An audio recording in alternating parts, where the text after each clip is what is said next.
নমস্কার জানাই আমাদের মিডিয়া বন্ধুদের।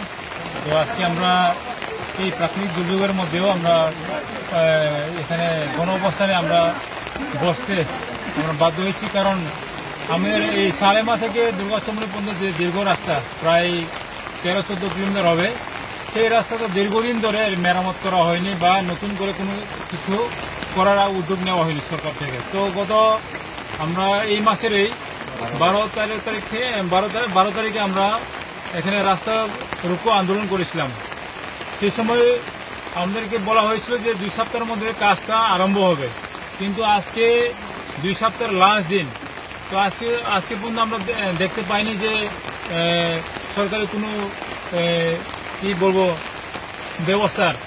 তো আজকে আমরা এজন্য আমরা এখানে গণঅবস্থানে বসেছি যে তাড়াতাড়ি কাজ যেন আরম্ভ হয় এবং সঠিকভাবে এবং সঠিক ঠিকাদারের কাছে যেন কাজটা দেওয়া হয়, সেটার ব্যাপারে আমরা আজকে এখানে আমাদের দাবি, এবং তাড়াতাড়ি যেন কাজটা আরম্ভ করা হয়।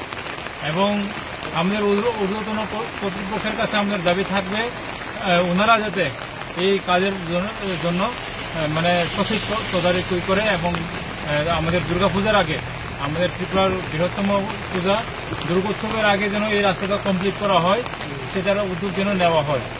এটা রাস্তা অবরোধ করছি এবং ডেপুটেশন দিচ্ছি, ব্লকেও দিচ্ছি। আমরা দেওয়ার পরে আমাদেরকে একটা আশ্বাস দিয়েছিল যে ইতিমধ্যেই এরা রাস্তার কাজ শুরু করবে এবং একটা প্রতিশ্রুতি দিয়ে, কিন্তু কোনো ব্যবস্থা এখন পর্যন্ত হয়নি এবং করছেও না ওনারা।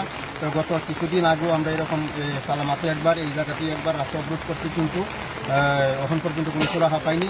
যার কারণে আজকেও আমরা আবারও আজকের দিনে প্রাকৃতিক দুর্যোগের মধ্যেই আমরা আজকে এখানে অবরোধের মধ্যে আমরা করছি এবং অতি শীঘ্র যাতে আমাদের রাস্তার যে বেহাল দশা যাতে সমস্যার সমাধান করে দেয়, ওনাদের কাছে আমাদের বক্তব্য থাকবে এবং আলোচনা রাখছি।